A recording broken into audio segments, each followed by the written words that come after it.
Hello, all. Welcome to this presentation on Bible translations.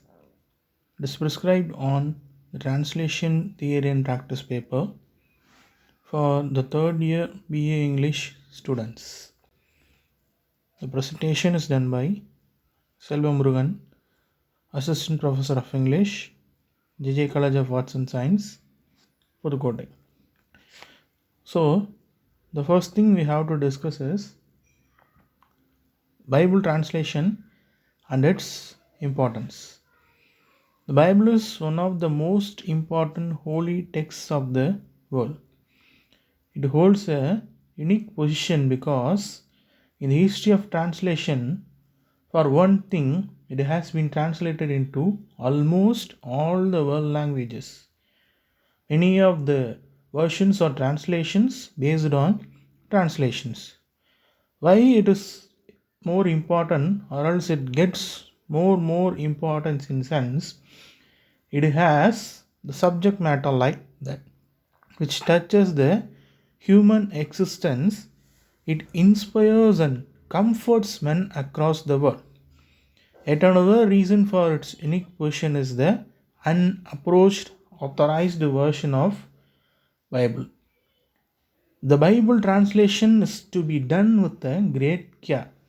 The subject matter was such under emotions bound up with the book render the task of translation doubtedly difficult. Those who attempt Bible translation into English had to circumvent the unapproachable quality and the authenticity.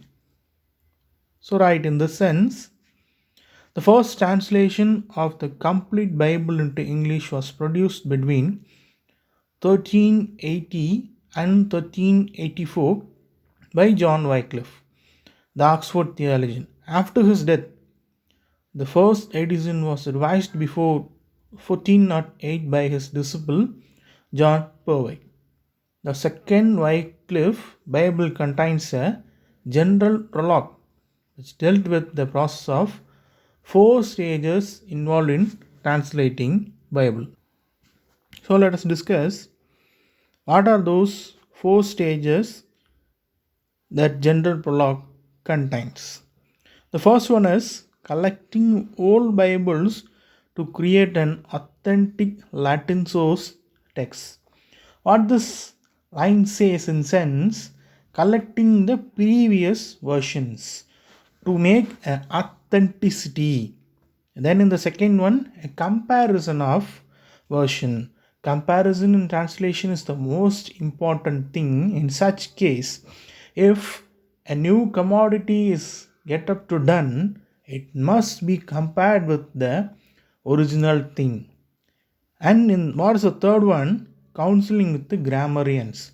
So in translation, the most important work we have to do is knowing both the languages. If the Bible is translated from one language to another language, we should know both the languages, and at the same time we should know, or else we should take upon to the suggestions of the grammarians from both the languages, and in that case translating as clearly as possible. As we're already told, this commodity is took under care, which means it has to be done in such a way. So translating a Bible, or it might be any work, is to be clearly done and should be done as clearly and as early as possible, so that there might be no problem with the original version and with the original language. So now let us come upon to the Tyndale's New Testament. The next great English translation of Bible after Wycliffe was William Tyndale's New Testament, printed in 1525. It suffered in readability, in sense the old version was suffered from readability, so that the first printed Bible was that of William Tyndale. He translated from the Greek version prepared by Erasmus and was very particular about the quality of the English version. And in such case, the public burning of Tyndale's New Testament in 1526 was followed in quick succession by the appearance of Coverdale's Bible in 1535. The Great Bible in 1539 and the Geneva Bible in 1560 were the upcoming versions or the following versions of this version. Though Coverdale's Bible was also banned, the tide of Bible translation could not be stopped. Each successive versions drew on the work of the previous translators, borrowing, amending, revising, and correcting. In case there is the influence of the old version, if you are doing, or else if you are working upon the new version, there might be a influence that was equally took over or carried up from the old version of that text. With the advent of printing in the 16th century, the history of Bible translation occurred new dimensions. Bible was translated into a number of European languages in both Protestant and Catholic versions. The complete Hebrew Bible appeared in 1488, and Erasmus, the Dutch humanist, published the first Greek New Testament in 1516. This was discussed by us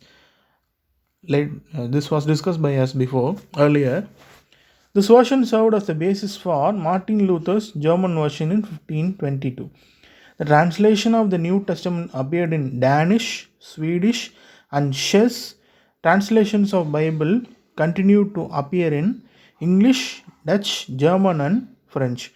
So with this, we may know that all the European languages, Bible was covered and Bible was written and Bible was translated in all the European languages. It has that much of reach.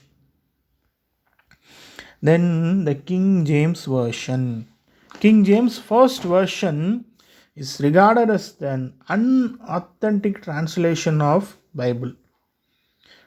The Parthians convened a conference at Hampton Concert in 1604 and asked James I to arrange to translate the Bible into English. Then King James appointed 46 scholars. He appointed 46 scholars. The outcome is authorized version of Bible or King James version of Bible. The authorized version of Bible or King James version of Bible is without doing any such things without the originality. Or else, what's the matter here? The King James Bible was published in 1611. The name was to present a highly readable literary translation and translation without the compromising spirit and meaning of originals.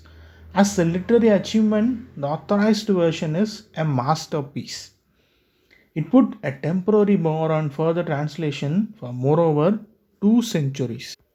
So then it comes the Renaissance Bible. The Renaissance Bible translator perceived both fluidity and intelligibility in the TL text as important criteria, but were also concerned with the transmission of a literary accurate message.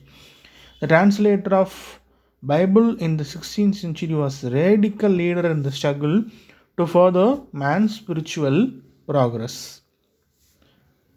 So we may know that how Bible is important in all such centuries. And we have to discuss about the American Standard Version also. The American Standard Version of Bible is also called as the Bishop's Bible. The Bishop of Winchester suggested the appointment of a committee to produce a revised version, which the New Testament that appeared in 1881 and the Old Testament in 1884. In 1901, the American Standardized Version was released. The copyright was acquired by the International Council of Religious Education, and the standard revised version appeared in in 1592. And then between 1902 and 1966, there were at least 28 versions of the Bible or parts whereof this hectic interest was due to two conflicting opinions, one supporting modernization of language and another depending on the elements of arcade. So, thank you all.